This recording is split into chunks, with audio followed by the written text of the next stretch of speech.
अरविंद केजरीवाल यांना 28 तारखेपर्यंत ईडी कोठडी। केजरीवाल हेच मद्य धोरण घोटाळ्याचे सूत्रधार, ईडीचा दावा।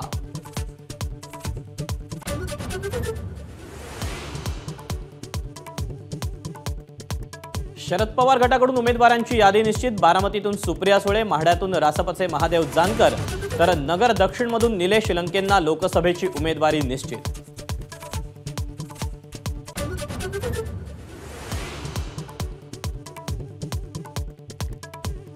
सत्तेसाठी पिसाळलेला उद्धव ठाकरे मोदींना औरंगजेब म्हणतोय। चंद्रशेखर बावनकुळेंकडून उद्धव ठाकरेंचा एकेरी उल्लेख।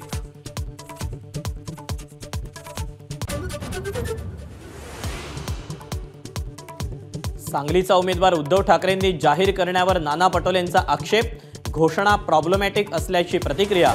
तर सांगलीबाबत दिल्लीत चर्चा करू, राऊतांची सारवासारव।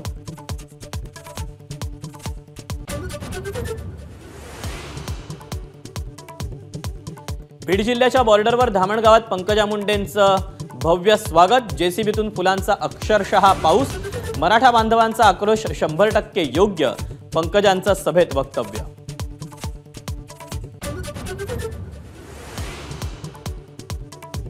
अभिनेता गोविंदा अहुजा शिंदे गटात प्रवेश करणार, खात्रीलायक सूत्रांची माहिती।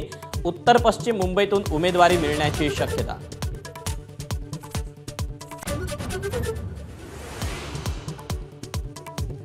उदयनराजेंना आजही अमित शहांच्या भेटीची वेळ मिळाली नाही। उद्या भेट होण्याची शक्यता। उदयनराजे बुधवार रात्रीपासून दिल्लीत मुक्कामी।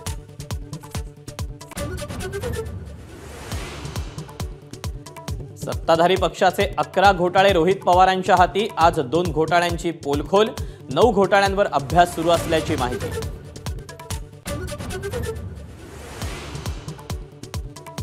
बीएमसीचे माजी आयुक्त इक्बाल सिंग चहल यांची मुख्यमंत्री कार्यालयात नियुक्ती। चहल यांच्या नियुक्तीवरून आदित्य ठाकरेंची टीका। एबीपी माझा, उघडा डोळे बघा नीट।